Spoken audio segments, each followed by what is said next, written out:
মেয়েটি দেখে নিলামে রাখা মুকুটটি পুরোপুরি কালো। সাফ মনে হচ্ছিল এটা নকল, কিন্তু ওর পাপা ওটা ওর জন্য বিশেষভাবে কিনতে চাচ্ছিল।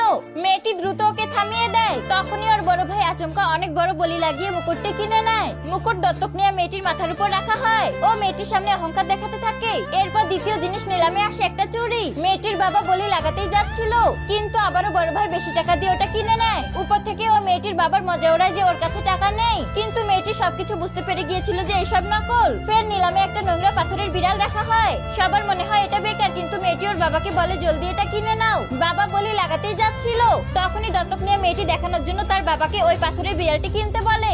যখন ও পাথরের বিড়াল পায় তো জানা যায় ওর চোখ হীরার ছিল।